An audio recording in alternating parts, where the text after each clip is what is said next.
Hi, folks. This is Sean Hyman from the Logical Investor newsletter, and I wanted to point out a couple of articles on the fundamental news and charts section. In case you haven't seen these videos, what technicals and sentiment warn about that fundamentals may not. That's a very enlightening video there, and then also one about why shorting is a bad idea. And yet, here's an alternative. So check that out. And if it's been a little bit since you've perused the site, you'll know that our, of course, latest newsletter has been out, and you've got your latest videos all up here at the top. By the time you see this and I post the video, of course, it'll be in this place, and the newsletter part will be over here on the side. But just know that. And then if you haven't seen, but beware of your natural tendency to want to tweak our investing system, I would encourage you to do that, because this is. Have you ever seen a car out of alignment and you let go of the wheel? What's the car want to do? It wants to head for one of the ditches. And investors are naturally like wheels out of alignment. If given enough time, you're going to want to head towards one of the ditches. And one of the ditches is having the natural tendency to want to tweak the investing system and to add a rule or take away something from our system. And sometimes it will be consciously thinking, oh, I can tweak it or better it or whatever. And sometimes it'll be something unconsciously. Well, I know Sean said to buy here, but I think I'll buy here or do this or whatever. And I know he said to sell here, but I think I'll do this and so. And I think I'll add this parameter or what have you. And whether consciously or unconsciously, that tends to be a bad move. And so this goes over that. Also, if you're newer to us, I would encourage you to watch the Getting Started video on the Ask Sean tab. So go to the site, click on Ask Sean, and you'll see Getting Started video, and they'll tell you all about the site and where you can find stuff. And then also, if you have not turned on your email notifications to where when I post something, you get it in your email box, this video right here will tell you how to do that, how to get notified by email when I post on the site. Okay? So now that that's covered, let's go over the overall market. The day of this recording on Thursday, and the market is not closed yet. I'm recording this at roughly 3 p.m. Eastern Standard Time, almost 2 p.m. my time here in Central Time in the Dallas area. And but most of the trading day is over, and the Dow is still down 245. Had been down, I don't know, like 340, 350, something like that at its worst. And since the trading day as of this recording is not over, that could get better, which would be less negative, could get worse, which would be even deeper sell-off. That remains to be seen. But what we do know is that the price is a good ways away from the 200-day moving average. So the risk of a downdraft in the near term is there. We're seeing the RSI taper off, the MACD flatten out, which is its own sort of divergence when you've got the price having formerly been going up and this going pretty much sideways. And then also, I would like to point out this candle where the trading day before, the Dow spikes up to basically around 27,000 and then immediately backs off of it and closes down at the lows of the day. And then the next day is a big reversal day. So that's a bearish candle pattern. These three, where you've got the up and then the spike up and reversal, and then a down day after that. It's typically a reversal pattern. Doesn't mean it has to 100% reverse, but it increases the odds of that big time. And so in the following days and weeks overall, and again, no matter what happens tomorrow, you could have a recoil and it recovers some or whatever, but overall, I believe there's a good chance of us coming back towards the 200-day moving average and then some. And then the NASDAQ was the percentage loser on the day. It had been down about 2% or so at its worst, and still as of this point down 1.9, and down 152 points. I think it was down close to 200 points at its worst, which that's a big point swing for the NASDAQ, with the Dow being so much bigger point-wise of an index, and only point-wise because there's only 30 components in the Dow, 30 stocks in the Dow. but point wise, it's closer to 27,000. So a couple of 200 or 300 points off it, and a couple of 100 points or so off of an index of 78, 72 is a big difference. So so it led the market down today percentage wise. And so, the NASDAQ led this rally up, and so far today it's leading this rally down, or leading the downside rather. So that's a bad sign. And also posted some charts on the fundamentals news and charts section about a rising bearish wedge and some other technical levels and lines that were breaking down. And so I would encourage you to check those out in the fundamentals news and charts section.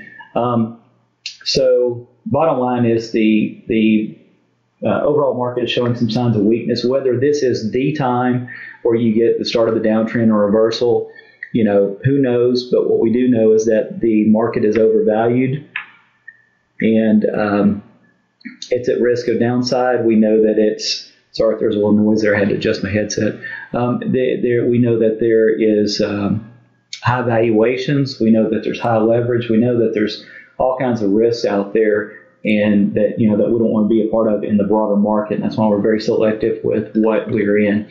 So the very first pick that we went into is a very defensive pick, gold, GLD. This ETF that tracks gold is probably the most defensive thing that you can be in for a market downdraft.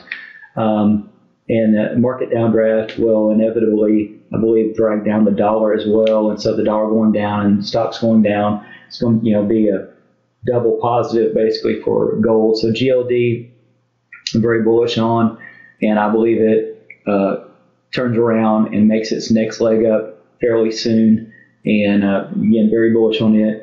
When people get tired of waiting on gold and get negative on gold, and believe me, they are both right now, that's some of the best times to be owning gold. So you just always have to think contrarian to the crowd. I was listening to an investing conference today, and everybody was bullish on the dollar. So what does that tell you?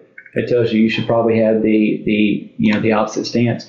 And by the way, their assumption is that the dollar is going up. And some people think the dollar is going up because they hear other people say the dollar is going up.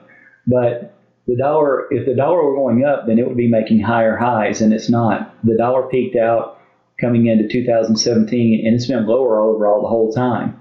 So all this is here is a bear market bounce, So unless this comes up and takes out and puts in new highs over this, then the dollar is not still going up overall. So just know that. Don't be confused by that.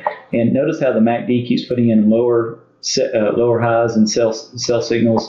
The RSI is slumping over. The dollar keeps trading below its 200-week moving average, and there's been a death cross here, trend line break here. So lots of negatives there for the dollar. So, believing the dollar's going up is just, as the old timers will say, hogwash. So it just simply isn't. And the rate hikes haven't helped the dollar because the Fed's been hiking rates for a while now. And the dollar overall, what's it done in light of that? Overall, it's gone down.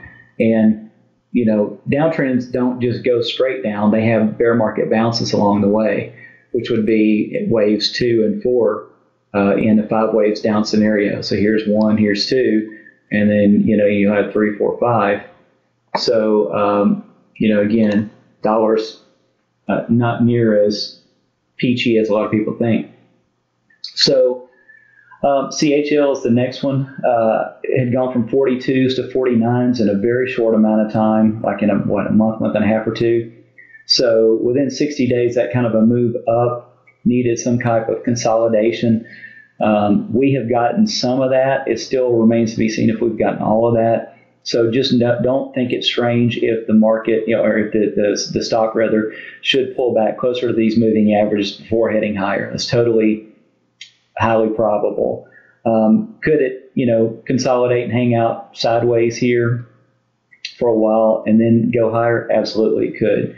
But, the sideways action is a little more palatable for people than the pullback. So that's why I mentioned the pullback more. And also the 3-way pullback happens more often than does the 5-way sideways consolidation. So that's another reason why I talk about it. But so far, we do have some positives. The selling volume has gotten less here. The MACD has been higher overall and still above the zero line. We've got a golden cross here. RSI is putting in higher lows. So lots of good signs there. Then we've got FXB. This one has broken this downward line that, if you were to pop one around here, it would have broken above that and above the 50-day moving average, which is good. And it's currently bouncing off of that 50-day moving average. It's gone from down to sideways, and likely is up next for the pound. The MACD keeps strengthening. It's above the zero line and just keeps heading higher overall. Selling volume keeps dropping. RSI is putting in higher lows here as well. So again, good signs for the British pound. And then, of course, when there's overall stock market volatility, that's going to affect all emerging markets quite a bit. It temporarily rattles them and causes quite a bit of volatility in them. And so, of course, this wasn't down really any more than the market was overall, but still there was a lot of back and forth. You can see in this trading day on both sides. That's why you see wicks on both sides of this. And again, it might close different than this because we're still an hour away from the trading day closing as I'm recording this. But so far, what this looks like is a bull flag where you've got the flagpole and then you've got the flag here. And so I'm looking for this to head to the upside fairly soon. We've got a golden cross here. We've got a rising 200-day moving average. RSI keeps putting in higher lows, selling volume dropping, MACD heading higher overall. So I'm looking for that to bounce and head higher fairly soon. If also this is here's a wave 1, and this could be a wave 2 ABC right here, but it could also be a 5-way sideways. And so it's not clear enough yet to know either way. The breakout of either one of those would be higher. And so again, I believe we're positioned well for EWW. Then there's GDX. Of course, if I'm bullish on gold, I'm bullish on gold stocks. Gold stocks just tend to have overreactions to whatever gold does. So if gold goes down, gold stocks go down a bit more. If gold goes up, gold stocks tend to go up a bit more.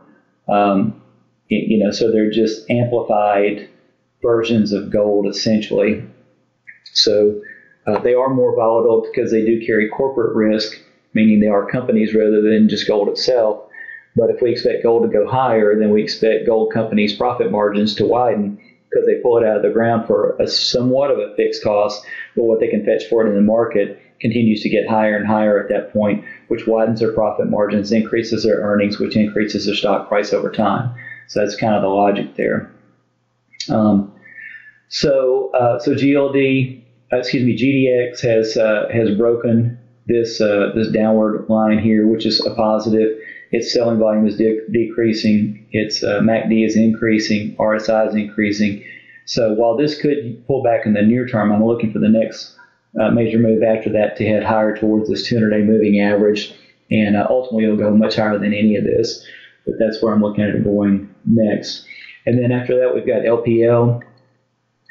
This one's still hanging out a bit. It had 5 waves down here, 1, 2, 3, 4, 5. And then, so this is probably a wave 1 and a sloppy, choppy wave 2. It's too hard to tell just yet, but as long as this low stays above this low 777, good number, huh? Then this would be wave 1, this would be wave 2, and we'd be off to the races in wave 3. So far, the MACD seems to reflect that because we're getting a higher buy signal here than here. Selling volume's dropping off.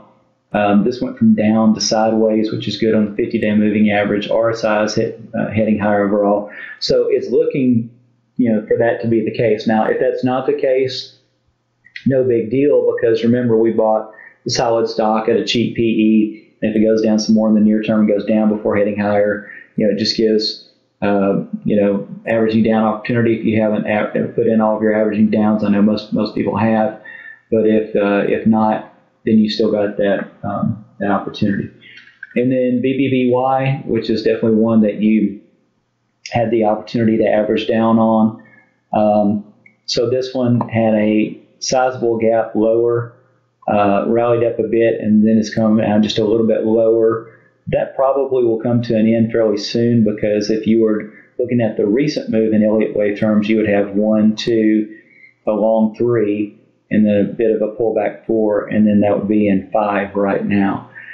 And this is probably your highest selling volume right here. So probably most all those who were going to sell have sold in the near term, and it makes it easier for the buyers to take back control. This MACD histogram is flattening out, which is good. RSI is about to come out of oversold, and so I believe we'll see this rally higher in the months ahead. So you lowered your average break-even price on Best Buy. Then we've got CIEN, and in recent newsletters I've told you there's a few scenarios that can happen with the breakout of the top of the triangle. One is breakout in just a shallow pullback and then head higher. Another is to break out and go sideways and then break out and head higher. And the other is to have more of a protracted three-way pullback that comes back closer to one of these two moving averages before heading higher. And I said towards the 50-day is the most likely, because the lows are likely to stay at or above these highs right here.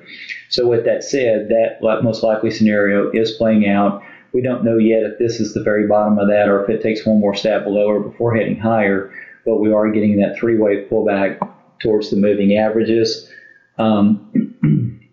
Excuse me, the RSI is heading higher, moving averages are trending higher, selling volume is still fairly muted, buyers still really in control, MACD heading higher overall, so things are looking good there. So just a recap, if you haven't seen the last video or two, this latest move up is the one I'm watching the most. So there's wave 1, 2, 3, 4. We don't know if 4 is finished yet, so it could pull back some more.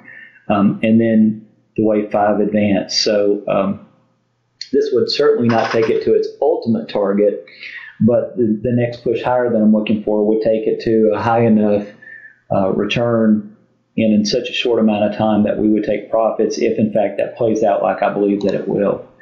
So very bullish on CIEN and liking where that is.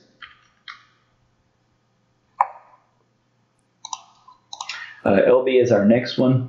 So L Brands or Limited Brands has been pulling back. This one, this is possibly its bottom right here, because there was so much selling here to the tune of 35 million shares in a day. So that's probably seller's exhaustion right there, but we don't know for sure. If it comes down and it's lower before higher, that's fine. Just gives averaging down opportunities. And remember, all of your suggested averaging down points are not left to your imagination. They are in the newsletters. So go back to the issue where these were recommended, and the last good many of them I've put in those levels where I suggest that you do averaging down. So there's nothing left there really to guesswork. In the previous newsletter, that if you were with me in it, in the Ultimate Wealth Report, I really wasn't able to nail down averaging points. I really didn't have that liberty. Here I do have that liberty, so I take that liberty. So this one I'm very bullish on. If you'll remember on LB, of course, everybody's still negative on retail, and they always are near wave C bottoms. When are people negative? Even some of my subscribers, when are you negative? And you shouldn't be, but you are sometimes. Bottoms of wave C's, bottoms of wave 2s. And I've said, believe it or not, sometimes people are even more negative at the bottom of wave 2 than at the bottom of wave C. And that has really panned out, because some of the biggest questions I've had on the site recently, almost all of them were in wave 2 pullbacks. So don't get caught up in what the masses do or think, because you have a different input and different advice and different maturity level of thinking as far as it concerns investing. So don't pay for something and not take advantage of it. So be sure that you follow logic and measurable metrics, not how you feel. I never ask myself how I feel about a stock. I go back and I look at metrics, and that tells me what I'm going to believe about that stock. But I never ask my feelings. If you're feeling led on almost anything in life, you're not going to have consistency or success at it. If you talk to anybody who's been married 40, 50 years, I promise you they didn't stay married just off of feeling alone. They stayed married off of a solidified thought process that we are staying together no matter what. We're working through stuff no matter what. And that's how they got there, because there were certain days and maybe even weeks and months where they didn't feel like being with each other, and they felt like they weren't good for each other, and they felt like they were in a bad situation. And you ask them years later, looking back on it, and they're glad that they stuck it through that period. Their feelings would have led them astray into divorce court, broken relationships, divided assets and inheritances and so forth. And feelings are a horrible leader. They're a great follower. So don't ever trust your gut. Trust your feelings. They will lead you astray. Trust measurable metrics as it concerns your investing. So LB, here's your wave. A, B, C. We are still in C. We don't know if we're at the bottom of C. We know that we're well into it because of 1, 2, 3, 4, and then 5 down. But we don't know if we completed that fifth part of the fifth here on this. That remains to be seen. So we could take another dip before we head higher. If we do, then you get to deploy some cash and get a lower break-even price, which ultimately takes your overall profit higher when that comes. We do know that we're at a point of maximum pessimism. We don't know if we're at the point, but we know that we're in a region of it because this huge spike versus, you can't find that high spike until you go way back here. I do like it that the MACD is firming up and the RSI is firming up on the weekly. So that tends to forecast what we'll eventually see in the stock price coming back around there. So next we've got EWZ. Well, before we look at that,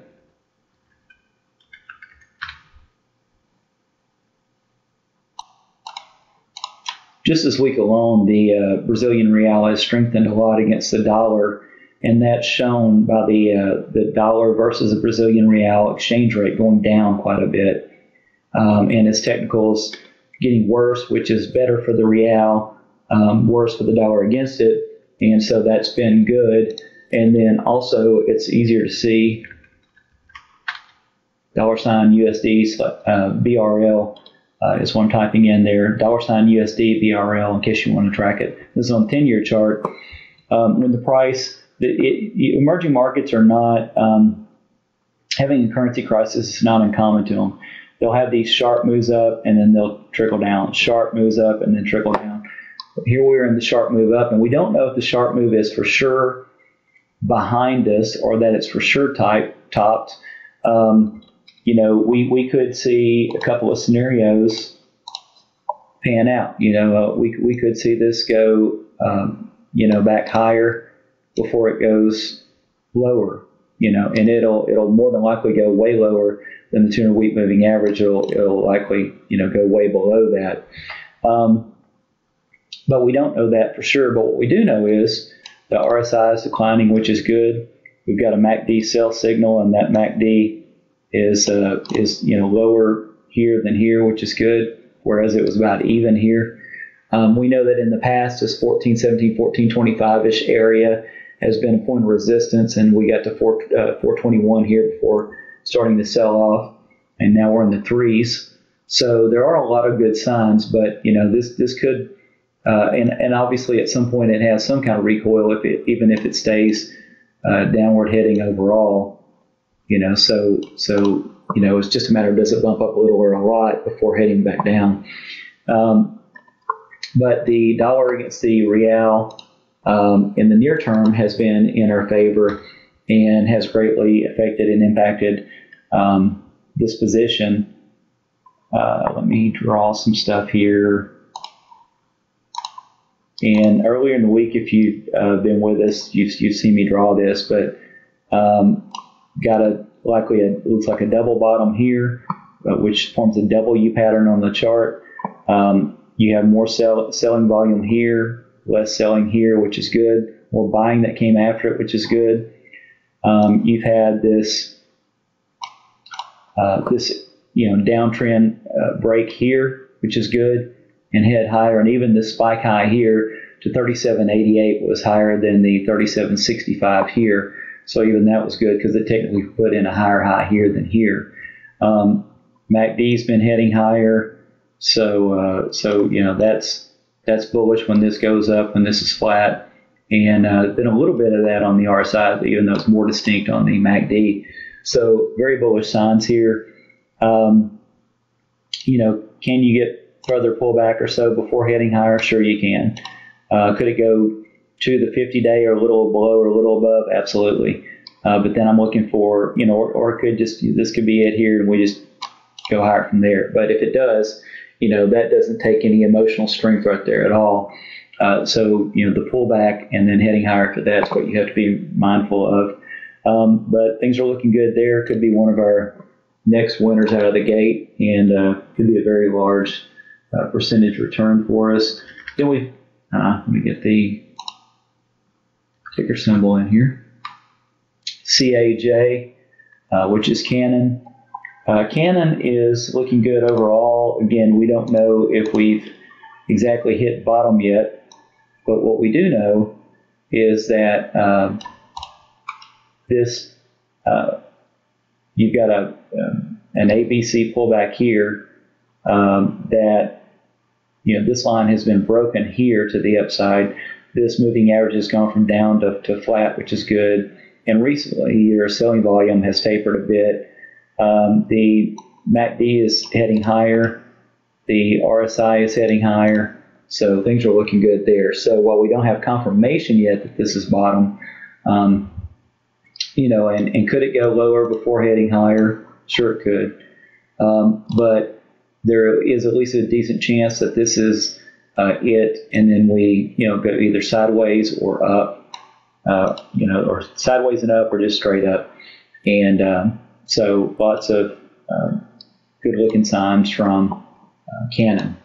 And then we've got Big Blue, IBM.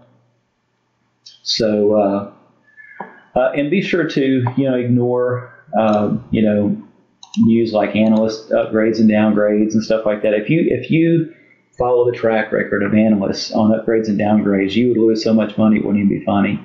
So you can't go off of that stuff. What you've got is you've got a downtrend break there. There was one little brief fake out here, but every other high has been honored by that line. So this breaks out. So the price breaks out above the downtrend line, above the 50-day moving average, which now slopes up, consolidates below the 200-day moving average, pops above it, and we're within a breath of a golden cross here. MACD's heading higher, RSI's heading higher. So what is likely is we probably get a little bit more pullback towards these moving averages at most, and it could go a little past them or a little, not quite to them, a little shy of them, and then we have our next push higher over the coming months. And so, very glad we're in that one. Again, a very huge company, large dividend yield. If you are coming out of some former picks of ours and you've got extra cash and you want to deploy it in something, look through our portfolio and focus on the higher dividend yielding stocks and see if they are well below your buy-in price and nearer at any of the suggested buy-in prices that are suggested for averaging down. If they are, those are great places to start with averaging down to get a better, higher overall return in the future, and also a nice dividend yield while you wait. So, as you know, I skipped a pick in the month of October. Felt we should wait out that month, see how things pan out, because September and October can have historically been very volatile months, and I also don't like it when the overall market is so far away from its 200-day or 200-week moving average and is in need of some pullback to wring out some of those excesses. So waiting a month is an attempt to let some of that shake out before a future pick. And then I've just got to reassess and see. I've got 40 plus picks on my watch list that are potential buys. Obviously, very few of them make the cut because I try to be super picky. But so I'll reassess that towards the end of the month, and we'll see if there's a new pick for next month or not. If not, we'll just hold our cash and wait, because we don't ever want to just buy to buy. We don't ever just want to buy to have activity or something to do or something happening or whatever, so excitement or anything like that. We don't invest for any of those reasons. We invest to make money over time. And so there's a stewardship factor there that we've got to try to be as wise as we can with that. Doesn't mean we're going to call bottoms. Doesn't mean we're going to hit it just right every time. I mean, we're not. That's what averaging down's for. That's what giving something time's for. That's what diversifying's for. That's what buying huge companies at cheap valuations to begin with is for. All of that works in our favor over long periods of time. And if you've been with me a long time, then you know that. But if you're new to us, time is your friend when you buy the types of companies we do, the valuations that we do, and you average down, which is key. Make sure you divide your money into threes and average down. I think I gave one exception of that where there was, I say, dividing your money in half. But other than that, threes, and invest your first third, and then I give two other averaging down points, and invest your second and third at those levels, and then be patient and hold on.